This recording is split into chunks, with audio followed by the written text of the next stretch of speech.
पाकिस्तान तरीके इंसाफ यानी कि पीटीआई में बड़े लेवल के ऊपर फूट पड़ गई है। इमरान खान के जो साथी हैं उन्होंने इमरान खान से अलविदाई जो रह गए थे, अलविदाई जो मुलाकातें हैं वो शुरू कर दी हैं। इमरान खान साहब, हम आपको पहले भी कहते थे कि हमारी बात आपने अगर मानी होती तो आज ये हालात ना होते। आपने अदारों से टक्कर लेना मुनासिब समझा, जिसका नुकसान आज आप देख रहे हैं। अगर आपने कौमी अदारों के साथ टक्कर ना ली होती तो आज हालात कुछ बेहतर होते। बिस्मिल्लाहिर्रहमानिर्रहीम। नाज़रीन, मैं हूं आसिफ भट्ट और आप देख रहे हैं एमरा न्यूज़। तो जी नाज़रीन, आज भी आपके लिए बड़ी अहम इन्फॉर्मेशंस हैं और बड़ी अहम खबरें हैं जो आपके साथ हमने शेयर भी करनी है। और हमेशा की तरह जैसे कि मैं जितनी भी खबरें हमने आपको दी हैं और 2-4 दिन के बाद उन खबरों के उस इन्फॉर्मेशन के असरात जो हैं वो आपको नज़र आने शुरू होते हैं।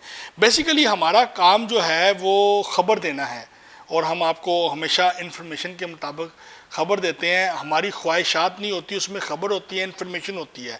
कई लोगों की ख्वाहिशात होती हैं कि वो अपनी व्लॉग्स में अपनी ख्वाहिशात का इजहार करें। हम अपनी ख्वाहिशात का नहीं, अपनी खबर का इजहार करते हैं, क्योंकि खबरियत जब दुरुस्त साबित होती है, उसकी तस्दीक होती है, तो वो व्लॉग जो जितनी भी इन्फॉर्मेशन है वो ज़्यादा देखी जाती है। इसलिए हम आपके साथ हमेशा जो है जो पाकिस्तानी मौजूदा सियासी सूरत हाल है उसके हवाले से और जो दीगर मामलात हैं उनके हवाले से जो हमारे पास इन्फॉर्मेशन आती हैं वो आपको शेयर करते हैं। आज भी हमारे पास 4 से 5 बड़ी अहम इन्फॉर्मेशन है और उस हवाले से हम आपसे वो चीज़ें शेयर कर रहे हैं। इमरान खान साहब जो हैं पाकिस्तान तरीके इंसाफ के जो चेयरमैन हैं पीटीआई के, उनको जो आखिरी उन्होंने माफ़ीनामा भेजा था, जो दरख्वास्त की थी, वो भी मुस्तरद कर दी गई है। और इसके साथ साथ मैं भी ये बता दूं कि इमरान खान के जो साथी हैं उन्होंने इमरान खान से अलविदाई जो रह गए थे, अलविदाई जो मुलाकातें हैं वो शुरू कर दी हैं। और उन्होंने बाकायदा तौर पे कई रहनुमा ने इमरान खान से अलविदाई मुलाकातों में बाकायदा तौर पे रोना शुरू कर दिया और बताया कि हम मजबूरी के तहत जा रहे हैं। और इमरान खान साहब, हम आपको पहले भी कहते थे कि हमारी बात आपने अगर मानी होती तो आज ये हालात ना होते।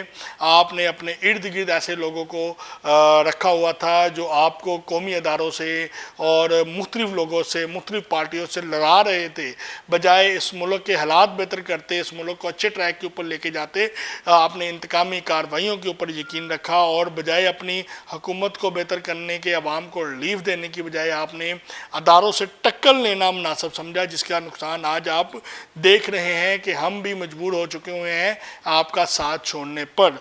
और अगर आपने कौमी अदारों के साथ टक्कर ना ली होती तो आज हालात कुछ बेहतर होते। और आपके कौमी अदारों से टक्कर लेने के जो चीज़ है उससे पाकिस्तान की इंटरनेशनल लेवल के ऊपर साख मुतासर भी हुई है। और जो पाकिस्तान के दुश्मन नासर हैं वो भी आपकी तकरीरों को, बयानात को सोशल मीडिया के ऊपर, डिजिटल मीडिया के ऊपर उजागर करके उसकी मुहिम चला के पाकिस्तान की बदनामी का बाइस बन रहे हैं आपके बयानात और आपकी तकरीरें। अगर यही चीज़ आपने मिलजुल कर की होती तो आज ये हालात ना होते। पाकिस्तान में गैर मुल्की सरमायाकारी के लिए 10 बड़े मुल्कों ने नवाज शरीफ की वापसी जो है वो शर्त रख दी है। और उन्होंने कहा जी कि अगर नवाज शरीफ वापस आते हैं तो हम 10 ममालिक जो बड़े ममालिक हैं वो पाकिस्तान में अरबों डॉलर की सरमायाकारी करने की उन्होंने हामी भर ली है और तैयारी भी कर ली है। और इस हवाले से नवाज शरीफ की जो वापसी के हवाले से अरब अमारात है, यूएई है, उसमें तुर्की है, उसमें चाइना है, उसके अलावा उसमें कोरिया है, उसमें काफ़ी और बड़े ममालिक हैं जो पाकिस्तान में सरमायाकारी करना चाहते हैं और जिसका फ़ायदा जो है वो डायरेक्टली आवाम को होगा। और दोनों तरफ सरमायाकारी जो है उसमें पाकिस्तानी जो हैं, जो ओवरसीज पाकिस्तानी बनने जा रहे हैं, उनको भी काफ़ी जो है वो फ़ायदा होगा। और इस हवाले से जो पाकिस्तान है वो 2025 में जो है वो अहम तरीन और तरक्की याफ्ता ममालिक जो हैं उसमें शामिल होगा। और मियां मोहम्मद नवाज शरीफ ने इस हवाले से मरीम नवाज शरीफ और हमजा शहबाज की को एक अहम टास्क भी दिया है। दोनों को अहम टास्क जो है वो मिल चुका है। दोनों ने अपनी अपनी टीमों के साथ, बिजनेसमैन कम्युनिटी के साथ, यूथ के साथ और किसानों के साथ और जो ताजर रहनुमा हैं, ताजर लोग हैं, उनके साथ बैठकर इसके ऊपर होम जो है वर्क वो शुरू कर दिया है और सियासी सरगर्मियों का भी आगाज़ कर दिया गया है। दोनों रहनुमा जो हैं, मरीम नवाज जो हैं, वो बाहर बैठ के अपनी टीम के ज़रिए मुख्तलिफ लोगों के, मुख्तलिफ शहरों में, मुख्तलिफ डिवीज़न में लोगों के राब्ते में हैं।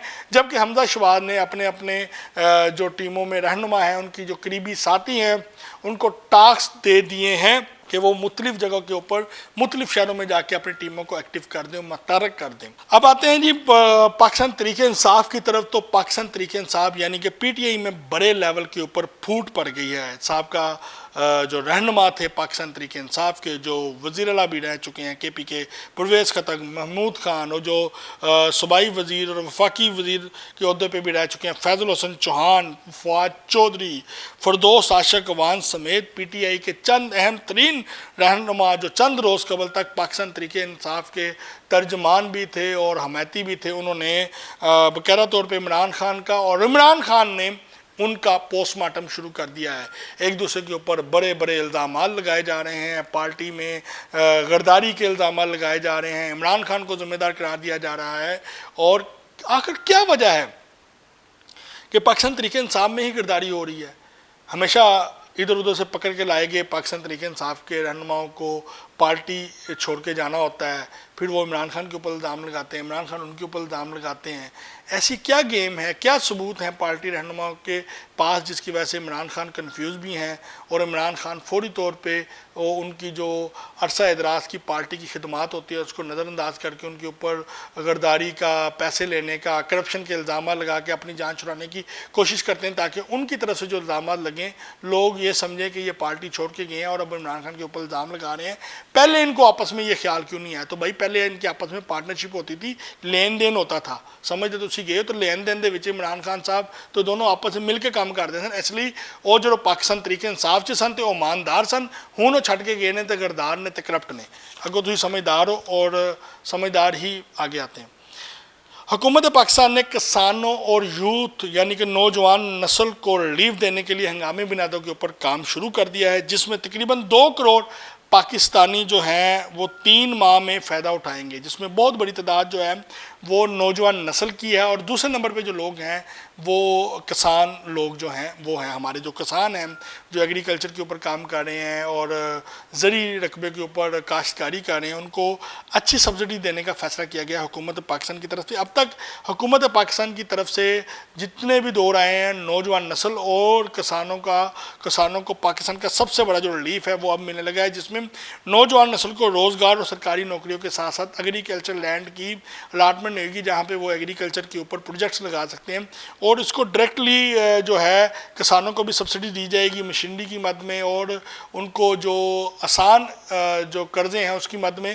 اور اس کے ساتھ ساتھ میں آپ کو یہ بھی بتاتا چلوں اس کی نگرانی فوج پاکستان سمیت دیگر جو بڑے قومی ادارے ہیں وہ خود کر رہے ہیں، تاکہ اس پروجیکٹ کو، اس ریلیف فنڈ کو کرپشن سے پاک رکھا جائے، اور جلد ہی 2 کروڑ جو 3 ماہ کے اندر 2 کروڑ جو کمیونٹی کے لوگ ہیں وہ اس سے فائدہ اٹھائیں گے، اور اس کے ساتھ ساتھ آگے مزید جو پروجیکٹ ہیں جس میں پاکستان کی عوام کو مزید ریلیف دیا جائے گا وہ بھی تیار کیے جا رہے ہیں، اور 2025 جو ہے وہ پاکستانیوں کے لیے انتہائی جو ہے اہم ہوگا، کیونکہ اس میں پاکستان اپنی ایک اہم ترین مقام پہ پہنچ چکا ہوگا، اور اس حوالے سے بڑی سپیڈلی جو کام جو ہے وہ قومی اداروں نے، حکومتوں نے اور مل کے تمام تر انتقامی کارروائیوں سے بالا تر ہو کے اس پہ کام شروع کر دیا گیا ہے۔ تو اس کے ساتھ ہی ناظرین اپنے میزبان محمد آصف بٹ کو اجازت دیں، اور ہمارے ٹی وی چینل کو سبسکرائب کرنا نہ بھولیں۔ پاکستان زندہ باد۔